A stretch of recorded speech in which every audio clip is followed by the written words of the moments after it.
यहाँ हमने ले लिया है 1 कटोरी काला चना, जो हमने 4 घंटे पहले भिगो लिया था और ये अच्छे से भीग गया है। ये काला चना मैंने आधी कटोरी लिया था और फूल के ये 1 कटोरी हो गया है।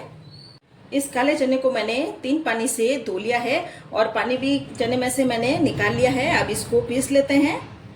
काले चने में फाइबर की मात्रा ज़्यादा रहती है और ये डाइजेशन में भी हेल्प करता है। ये चना डायबिटीज के लिए भी बहुत हेल्दी है और बोन्स को भी ये मजबूत करता है। अब इस काले चने को हम पीस लेते हैं। हमने यहाँ पे ले लिया है मिक्सर जार और चने को मिक्सर जार में डाल देते हैं। अब इसमें डाल देंगे 1 हरी मिर्च और 1 इंच अदरक का टुकड़ा। अगर आप लहसुन खाते हैं तो वो भी डाल सकते हैं, मैंने यहाँ पे लहसुन नहीं डाला है। अब इसमें हम डाल देंगे आधा कप पानी और ढक्कन लगाकर इनको पीस लेते हैं। चने को हमने एकदम बारीक पीस लिया है। मोटा मोटा या दरदरा नहीं पीसना है, एकदम से बारीक पीसना है। अब इस चने के मिक्सर को हम इस बाउल में डाल लेते हैं। यहाँ जो पीछे बचा हुआ मिक्सर है उसमें हम आधा कप जितना पानी डाल देंगे और पूरे मिक्सर को हिलाकर हम बाउल में डाल देते हैं। अब इस मिक्सर में हम डाल देंगे 2/4 छोटा चम्मच हल्दी पाउडर, 1 चम्मच मैंने लाल मिर्ची पाउडर डाल लिया है और आधा चम्मच मैंने नमक डाल लिया है। आधा चम्मच हम डाल देंगे जीरा और अजवाइन को हम क्रश करके डालेंगे। ये आधा चम्मच हमने अजवाइन डाल दिया है। 1/4 छोटा चम्मच जितना हमने इसमें हींग डाल लिया है। हींग का फ्लेवर बहुत अच्छा आएगा। अब हमने यहाँ पे ले लिया है 1 कटोरी गेहूं का आटा। यहाँ हमने आधा आटा गेहूं का डाल दिया है। अब इसमें हम डाल देंगे धनिया पत्ती। धनिया पत्ती डालने के बाद हम हाथ से इस मिक्सर को मिक्स करेंगे।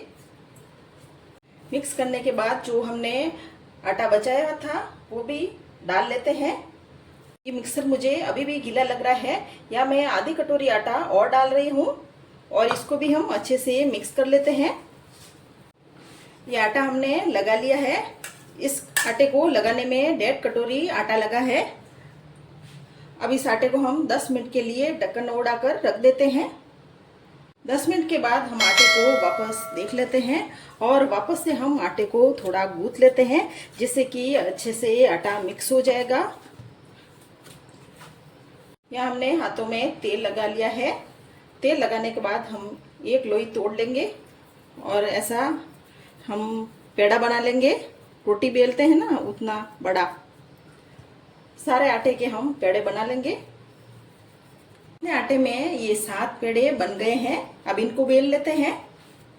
हमने यहाँ पे एक पेड़ा ले लिया है, इस पर लगाएंगे सूखा आटा दोनों तरफ से। यहाँ हमने रोटी की साइज का बेल लिया है। अब इस पर हम डालेंगे पनीर। पनीर को हम कद्दूकस करके डालेंगे। मैं यहाँ पे पनीर डाल रही हूँ, आप बिना पनीर के भी ये पराठे बना सकते हैं। पनीर डालने से पराठे और भी हेल्दी हो जाएंगे और बच्चों के टिफिन बॉक्स में भी ये पराठे बहुत अच्छे रहेंगे। अब इस पनीर पर हम थोड़ा सा नमक डाल देंगे और थोड़ा सा हम चाट मसाला पाउडर डालेंगे, जिससे कि पनीर का भी चटपटा टेस्ट आएगा पराठे में। अब हम पराठे को फोल्ड कर देंगे इस तरह से, दोनों तरफ से दबाएंगे और फिर नीचे से दबाएंगे। दबाने के बाद हम हल्के हाथ से इस पराठे को बेल लेंगे। ये पराठा हमने बेल लिया है। इसी तरह से हम सारे पराठे बेल लेंगे। अब इस पराठे को हम सेक लेते हैं। हमने यहाँ पे ले लिया है लोहे का तवा। तवा गर्म हो गया है। अब पराठे को तवे पर डाल दिया है। नीचे से पराठा सिक गया है। अब इसको पलट लेते हैं। अब हम पराठे पर लगाएंगे घी। आप चाहे तो तेल भी लगा सकते हैं। पराठे को मैं लोहे के तवे पर सेक रही हूँ, आप चाहे तो नॉन स्टिक तवे पर भी पराठे को सेक सकते हैं। पराठे को पलट लिया है। गैस को मैंने मीडियम आंच पर कर लिया है। अब दूसरी तरफ भी हम पराठे पर घी लगाएंगे। काले चने का नाश्ता बहुत ही हेल्दी रहता है। इसमें आयरन और प्रोटीन की बहुत ज़्यादा मात्रा रहती है। बच्चों के लिए भी आपको कुछ हेल्दी टिफिन बनाना है तो इस तरह का आप नाश्ता बनाइएगा। ये खाने में भी बहुत टेस्टी नाश्ता है। जब भी आपका रोटी सब्जी बनाने का मन ना करे तो इस तरह से आप पराठे बनाकर खाइएगा। पलट पलट करके पराठे को सेक लिया है, अब इसे हम निकाल लेते हैं। ये नाश्ता बनकर तैयार है। रेसिपी पसंद आए तो मेरे चैनल को सब्सक्राइब करें, कमेंट करें और शेयर करें।